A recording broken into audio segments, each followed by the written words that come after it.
오늘 또 그대의 최고의 날입니다. 임은미 선교사 묵상입니다. 2021년 11월 6일 토요일 최고의 날. 하나님은 나에게 어떤 열매를 기대하고 계실까? 이사야 5장. 나이로비에 사시는 이명숙 권사님이 아침에 전화를 주셨다. 유니스 목사님 괜찮으세요? 몸은 좀 어떠세요? 그래서 이렇게 답을 했다. 유니스 사전에 시차 없다는 아직도 유효하네요. 둘이서 껄껄껄 웃을 수밖에 없었던 나의 답변. 하루 찐 고생하면 이렇게 다음날 정상적으로 움직인다니까요. 흐흐. 이렇게 시차를 안 다스려 놓으면 정말 일주일간 한마디로 해롱해롱 한다는 것. 졸리고 피곤하고, 그런데 도착한 지 하루 지난 오늘 전혀 그렇지 않다. 할렐루야. 나는 하도 많은 분들이 정성껏 마음 다하여 기도해 주셔서 그 기도의 응답이라고 생각한다. 짐 풀고 정리하는 것도 사실 일이다.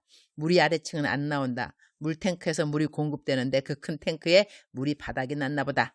다시 채워지겠죠.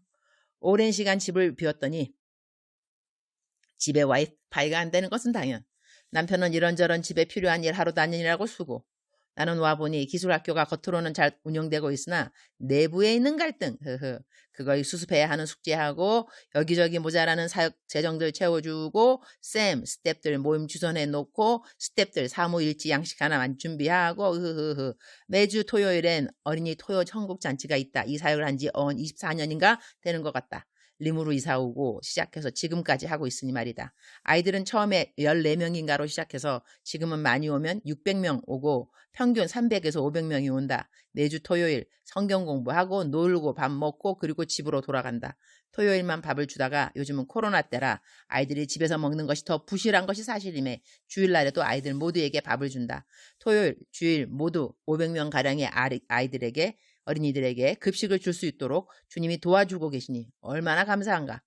급식을 줄 수 있는 것만이 감사한 것이 아니라 아이들이 급식을 먹으러 교회에 왔다가 모두 다 예수님을 만나게 된다는 것이다. 한 손에는 복음을, 한 손에는 식량을, 사랑은 위장에서. 아이들이 서로서로에게 음식을 먹여주는 모습도 사진에 보면 있는데 그 모습도 참 기특하고 귀엽기 짝이 없다. 이 아이들 중에 신발이 없는 녀석들이 있는데 여기 20년 전 여름인가? 여의도 순복음 교회에서 단기팀으로 왔던 팀원 중에 혁일이라는 청년이 있었는데 그 팀이 후원받아온 신발들 나눠주는 일을 하다가 혁일이가 신발 나눠준 거 딱 끝났는데 아직 못 받은 애들이 있어요. 그러기에 나는 그야말로 무심코 뭐 어떻게 해? 너가 하면 되지. 그 말이 혁일이에게 계속 울림이 되었다고 한다. 나중에 혁일이는 자영사업가가 되었고 어느 날 나에게 300만 원을 보내왔다. 아이들 신발 사주라고 말이다. 지금 이렇게 글을 쓰면서 갑자기 울컥한다.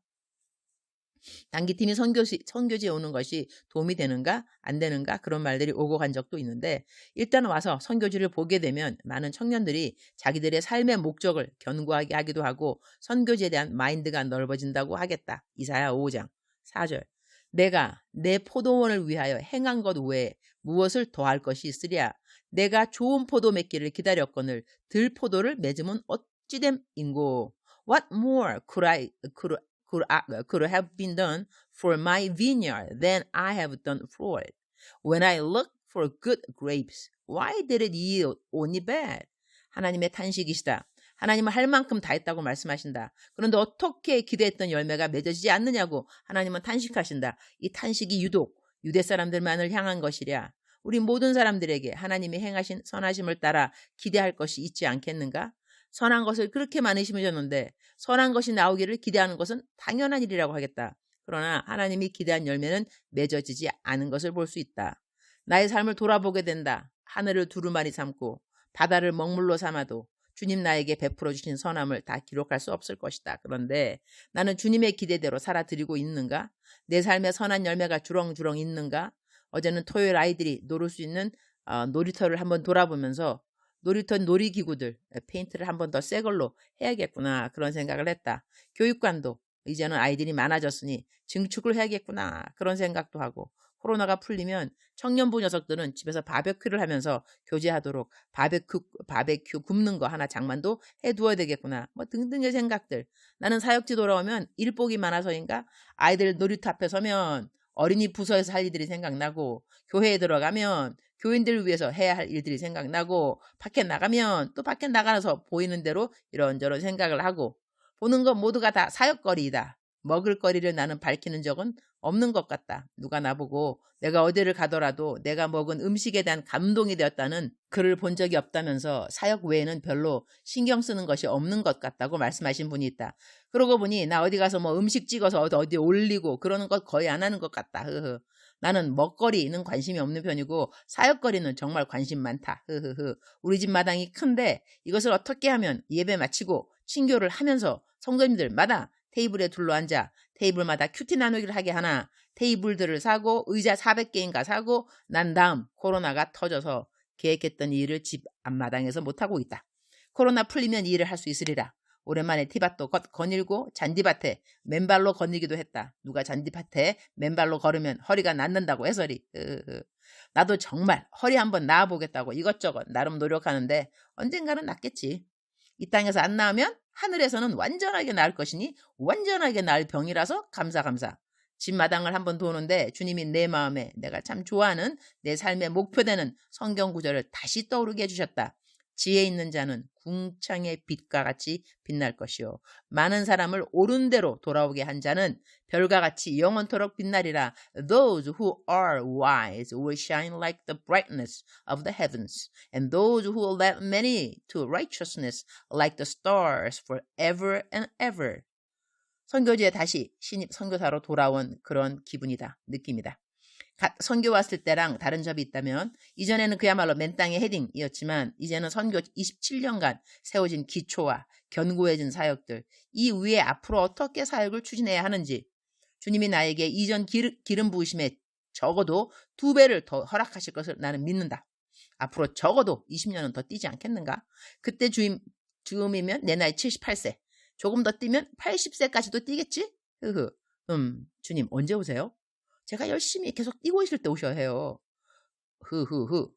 쓰잘데없이 항원의 나이가 어쩌네 저쩌네 뭐 쉽게 섭섭해하고 아무것도 아닌 일에 서글퍼하는 그런 때에 주님을 제가 만나면 정말 저 곤란해져요. 제 이미지 관리 필요하니까요. 오늘 우리 토요 천국 어린이 잔치 시간에 설교하는 모든 선생님들, 아이들의 오락 담당하는 선생님들, 식사 준비하는 선생님들 다 복을 주시고 오늘 그들의 해같은 섬김에 기쁨과 감사가 충만하게 해주시고 우리 아이들은 다 천국에 넉넉하게 들어가는 아이들 되게 해주세요. 오늘 또 모든 아이들 성경 구절 외우는데 주일에 어른들 앞에서 성경 구절도 잘 외우게 해주세요. 주님 사랑합니다. 진짜예요. 주님 감사합니다. 오늘 또 우리 주님 저를 보시면서 하루 종일 기쁘시면 참 좋겠습니다. 사랑하는 그대요. 사랑하는 그대요. 출석 부르고 있습니다. 사랑하는 그대요. 억만 번 더 들어도 기분이 좋은 말. 사랑하는 그대요. 사랑하는 그대요. 사랑하는 그대요. 들으면 들을수록 더 힘이 생기는 말. 사랑하는 그대요. 사랑하는 그대요. 사랑하는 내 딸아. 사랑하는 내 아들아. 오늘 저는 제 안방의 옷장에서 녹음을 하고 있습니다. 좀 성능이 괜찮은가요? 제 사무실은 좀 울리는 게 아니라 옆에 또 딴 뭐 잡음들이 좀 있어요.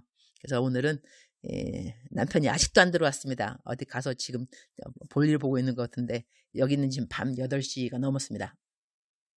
보통 선교지는요 밤에는 안 돌아다니거든요. 되게 위험해요. 근데 우리 신랑 아직까지 안 들어오고 있습니다. 제가 바가지 긁은 건 없습니다. 오늘 아주 조용하게 제 스스로에게도 자랑할 만큼 조용하게 아침을 잘 보냈는데 남편이 아직까지 안 들어오니까 조금 걱정이 될랑말랑하지만 잘 들어오겠죠. 사랑하는 그대요. 사랑하는 그대요. 사랑하는 그대요.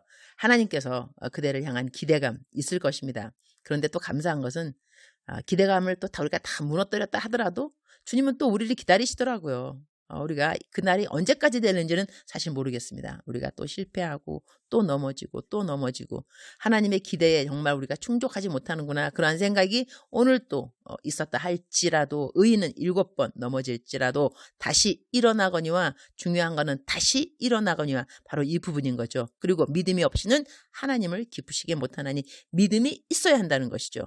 내가 지금 좌절할 것 같고 정말 내 인생이 끝날 것 같고 내일 뭔가 해야 되는데 아무것도 이루어질 것 같지 않고 너무너무 불안하다. 그렇게 할지라도 믿음은 있어야 합니다. 잘 되리라. 하나님이 도와주시리라. 하나님이 숨겨놓은 복병들이 있으리라. 이것은 믿음이거든요. 환경과 상관없이 믿음이 더 중요한 것은 믿음이 없으면 하나님을 기쁘게 못하게 되기 때문에 그렇습니다. 우리 삶의 목표는 하나님을 기쁘게 하는 데 있다는 거 그래 알고 계시죠? 사랑하는 그대여. 사랑하는 그대여. 사랑하는 그대여. 다시 한번 출석 부르겠습니다. 어떨 때 선생님이 앞에 출석 부르고 뒤에 또 부를 때 있어요. 혹시 수업 도중에 누가 도망간 녀석 없는가 이렇게 생각하면서 그래서리 오늘은 이전에 한 번도 안 해봤는데 또 한 번 부르도록 하겠습니다. 사랑하는 그대여. 사랑하는 그대여. 대답하셨나요? 대답하신 모든 분들 오늘 힘을 내셔야만 합니다. 그리고 하나님께서 꼭 그대를 도와주신다니까요. 그런 하나님의 신실하심, 그대가 혹시 기대감을 못 만나 드렸다 할지라도 오늘을 주셨다는 것은 오늘 우리에게 또 기회를 주신다는 거니까 기회를 잘 사용하여서 위기를 기회로 만드는 그대가 되기를 축복합니다. 사랑하는 그대여, 사랑합니다. 사랑하는 그대여, 축복합니다. 오늘 또 그대의 최고의 날입니다.